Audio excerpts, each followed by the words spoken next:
Oi, my drillers, it's a Big Dunny Cow here, back for part 2 on the Harbinger Skeletal Mages Absolution build. Don't have a proper name for it yet. You know, taking name suggestions in the chat if you got anything. Just bear in mind, this is not a guide. This is just me sharing with you my build, and sort of my approach to making my own build. So, pretty amateur player. Who's got a lot of help from a few quite more experienced players, and yeah, I've seen a good few Minion guides, so I'd like to think that I know at least some of the basics to getting this off the ground. So what's changed since last time? So I've actually got a couple spectres. I've got the Carnage Chieftain and I've got the Pale Seraphim. Basically, Carnage Chieftain, he's giving me some frenzy charges, making me go bang, bang, bang, bang, bang, bang, bang, bang, bang, even faster, you know. Then I've got a Pale Seraphim, which is letting me do more damage to enemies. On top of that, now I've got a few auras in the build.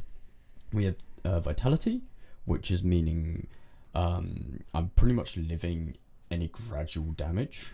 I have Temper Shield, which is letting me block some more stuff, so I'm not taking everything to the face. And I've got my shock immunity now. And then I've also got Determination, which is giving me a lot more armor. Now, yeah, I know what you might be thinking. In the last video, you said you got a Harbinger which lets you be immune to ailments. Yeah, turns out I've been dead wrong about this. So respect out of this. Why? Because you only get the buff when you're channeling. So I get no benefit from this, which is really sad. So I am going to go for the Arcane Harbinger, which will give me either Arcane Surge or a buff which will give me Chance to Shock and Lightning Penetration, which Lightning Penetration is going to make my Absolution, and then my Lightning Mages do more damage. See, that's one of the cool chaotic elements of the mages, like, you know, just multiple different elements. You don't know what you're going to get, but you know you're always going to get a good bit of damage. And so yeah, we've got that going for us. We haven't really changed much in terms of gems, like none of this is really linked, it's just we've got our curses and a couple auras. Still kept Frostblink for now. I've added a Darkness and Throne Stygian Vise. Of course I'm going to get a higher roll later on when I've got some Divines, but yeah. Just having these eye jewels, which have minions deal percentage increased damage if you use a minion skill recently, which is within the last 4 seconds. And then amplifying it with Darkness and Throne is very powerful. If we have any leftover passive points, then, you know, if I had to go, like, had 2 points, get the int, get the basic jewel socket, and put another ghastly eye jewel there. So currently, yeah, the skill tree hasn't changed much. I've kind of optimized my pathing to get up to here, though I may be considering getting rid of this bit and maybe putting some points elsewhere. But we have changed our jewel up a little bit, so we're currently not really doing anything with this medium cluster jewel. Like, doesn't matter if it's actually in, but you know, it's the same one from before. But we have a new large cluster jewel, which is you've still got the minion damage, but I'm also getting 25% increased effect and Call to the Slaughter. So I'm getting 12% damage each node, and then Call to the Slaughter, which is an extra 15% damage, attack and cast speed from new minions, and movement speeds. Don't care about the movement speed, but the top 2 lines, nice increase in damage, making us pump even harder.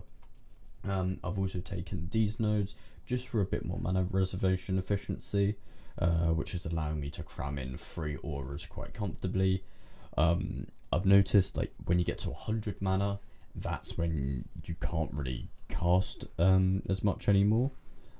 So yeah, I think it was like 120 and I couldn't continuously keep casting. So yeah, I'd probably say I could be safe going down to 200, but below that might not be worth it at all. Depends how things feel after I do my Uberlab, which should be at the start of next session, and I get this node. Maybe that'll make things nicer. But yeah, that's my next goal, to get the Harbinger of the Arcane. Another thing I've done is I've been getting my wands up. I've just been crafting my own, really. So So when I get these bases, which have 30% on a convoking convening wand, 30% increased damage, what I've been doing, got my stash, crafting with Essence of Fear, getting the big damage. That's why I have the minions deal 101% increased damage. I think that's two, yeah, so I got 2 nodes in there, which is combined and give me massive damage increases. And I got 2 max rolls on the minion damage, which is crazy good. The physical damage doesn't really matter. Mana's quite nice. Projectile speed, I don't know if it does apply to skill mages, but if it does, then that's also quite nice. And then of course the usual craft triggered socketed spells, so we can easily get our offering and whatnot.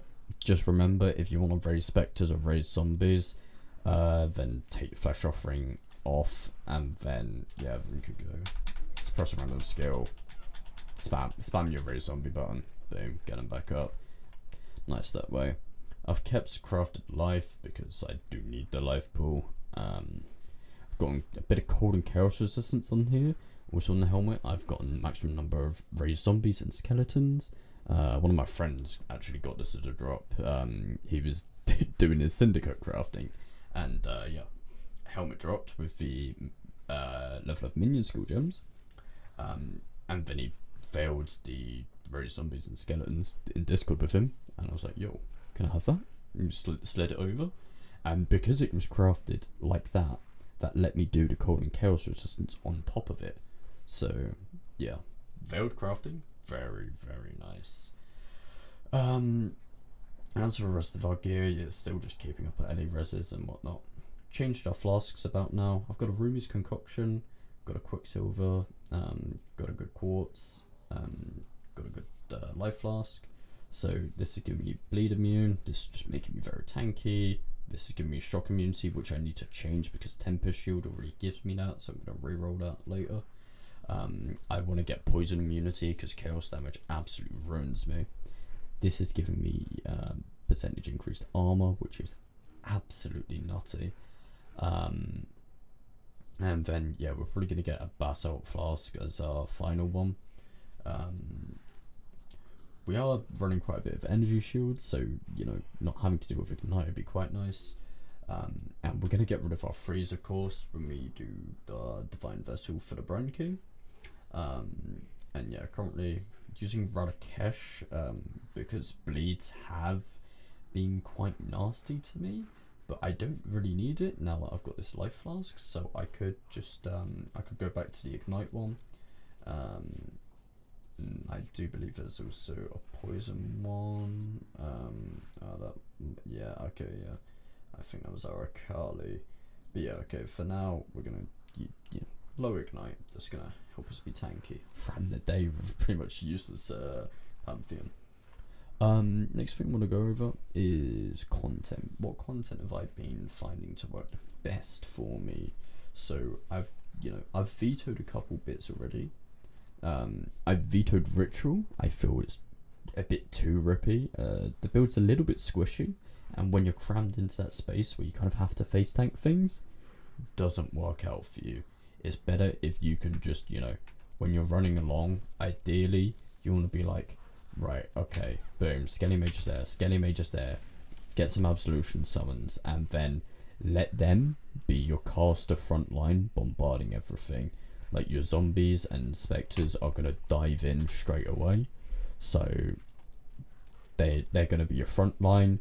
Your mid line is going to be like Absolution Sentinels and your skeletons, and then you're going to be back line. Yeah, that's the safest way to play it. I've also removed Sacred Grove Harvest. That also I found to be quite a bit too rippy because there's a lot of leaping mobs and whatnot, and I just personally don't like Harvest. I didn't really give it a chance, to be honest. So personally, if you're looking at this for suggestions, like if you like Harvest, give it a go and see what you think of it. Let's see, what other content is there? Yeah, Beyond I can get through quite easily. Beyond bosses come out, and sometimes the case if I just clear the pack and then take the Beyond boss away into a bit of a explored and then just fight him and kill him quite easy. Can usually secure comfortable kills. Tormented Spirit is literally just free loot. Like, we've got great single target in this build compared to anything else. So, yeah, just increased loot. Breaches, they do. So, if you play it safe, then you definitely can do them, but you're not really the most efficient at doing them, I'd say. But then again, I've only really had breaches come in my higher tier maps, so yeah. I'll speak about my maps after this though. Valside areas I normally skip, to be honest. Shrines, you can clear these pretty easily if you play it safe.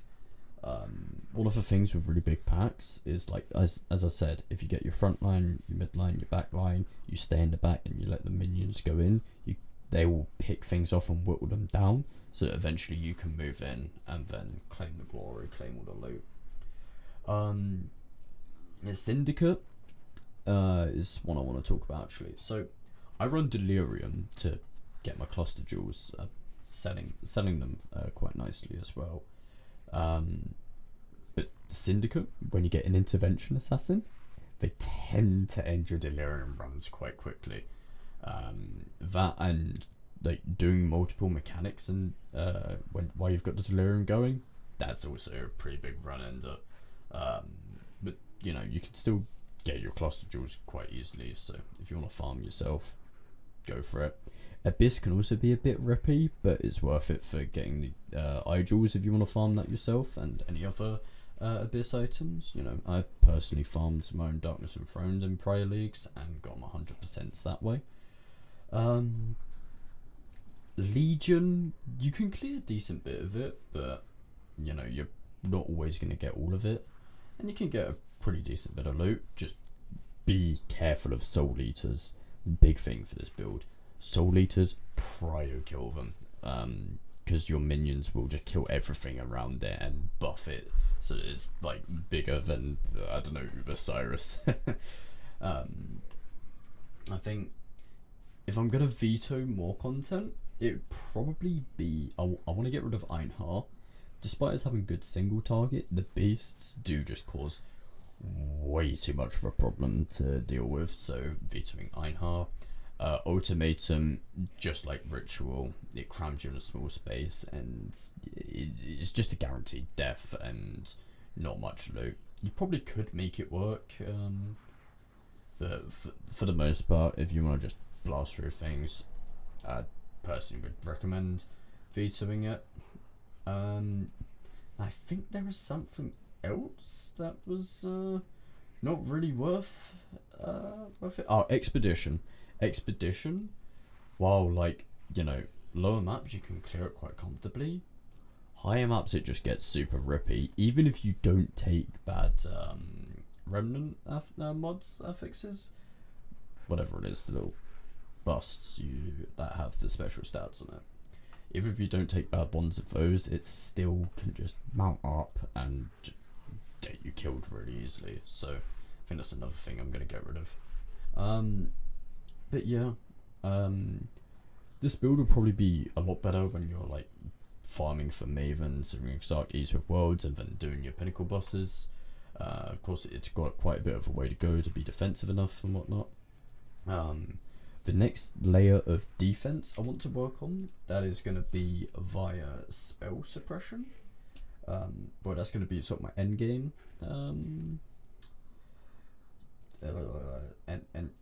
where even is it on here? Somewhere. But yeah, my end game is to get enough spell suppression. Yeah,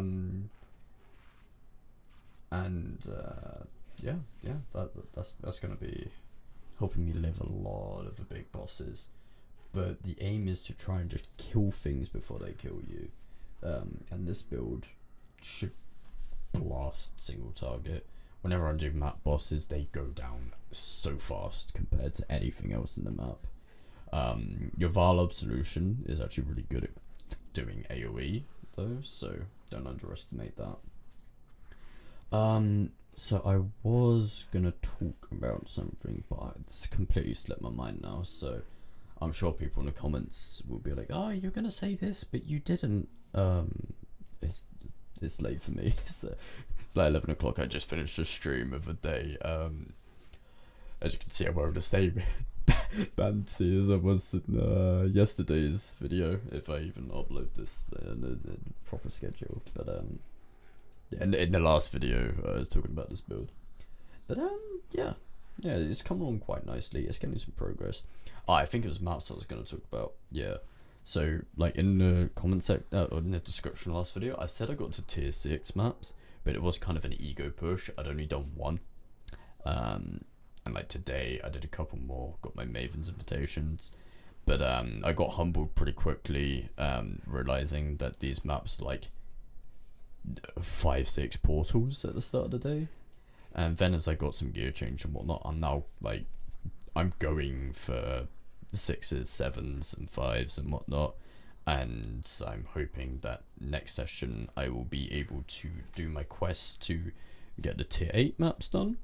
That's the aim. I do think I'm strong enough already, and if I do the labyrinth, then yeah, that should easily be able to get me to 8s, maybe 9s, maybe even further. I think I definitely have the damage to go quite far. So yeah, that is it pretty much. Still searching for that 6 link. The 6 link will of course help us push even further. A couple other considerations I'm making is maybe an Aegis or Aurora, but first I've got to transfer the resistances and swap it all around. If I don't get that, then maybe a big Eliresh shield, or just get their shield with spell suppression on it. Should be very key. Yeah, there's still so many, like, a lot of these pieces I could have replaced probably today if I spent some of this chaos. Like, I probably farmed well over 200 chaos today. You know, I know there's some proper good players maybe watching this and being like, that's nothing, but hey, I'm going off the cuff. I'm just doing what I want to, having fun, you know. I don't even do any proper farming strats. I just do the content I like, and oh nice, a chaos orb. It's a stash. But yeah, that's the second update on my progress on the Harbinger Summoner build. Yeah, if you got any ideas for names, feel free to drop them in the comments down below. Oh yeah, last thing I note, I will be getting my 3rd Spectre as an Arena Master. I can have a 3rd, and then I think eventually I can get a 4th, but I don't remember how. Maybe it's at level 20 or something. But yeah, stay tuned to see more updates, and if you like the build, then please say so. Got any stuff you wanna maybe suggest, then go for it. And yeah, that's gonna be me signing off. Thanks for watching tonight's video, and yeah, I'll see you in the next one. Like, subscribe, join the Discord down below, Twitch link down below if you want to see live how we're progressing, and that will be all from me. Take care, my drillers.